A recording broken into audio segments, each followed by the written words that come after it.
નમસ્કાર દર્શક મિત્રો, આપ જોઈ રહ્યા છો વિક્રમ ન્યૂઝ। હવે જોઈએ અગત્યના સમાચાર।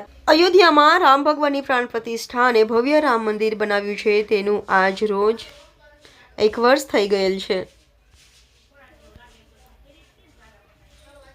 ત્યારે આજ રોજ ધોરાજીના જૂના સ્વામિનારાયણ મંદિર ખાતે આજ રોજ મહાઆરતી તથા ધાર્મિક કાર્યક્રમો યોજવામાં આવેલા હતા।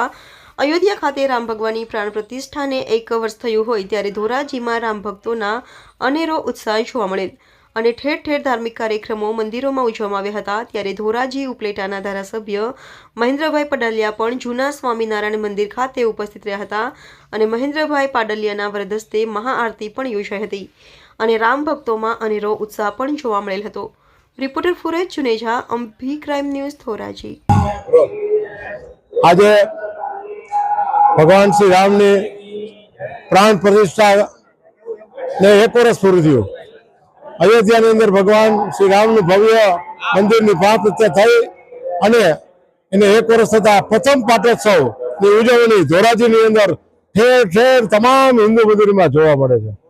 ધોરાજી વિશ્વ હિન્દુ પરિષદ અને ધોરાજીની ભક્તિમય જનતા દરેક મંદિરના જે ટ્રસ્ટીઓ સમગ્ર એક સાથે મળી અને આજે ભગવાન શ્રી રામની ધૂન આરતી પૂજા અર્ચના કરવામાં આવી છે।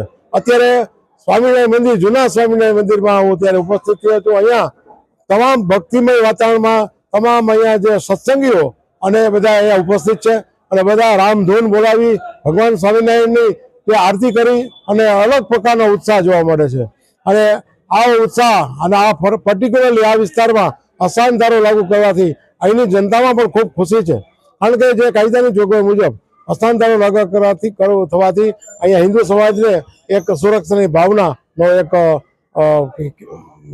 એની ગઠિત થઈ છે અને લોકોની અંદર અલગ પ્રકારની ખુશી છે।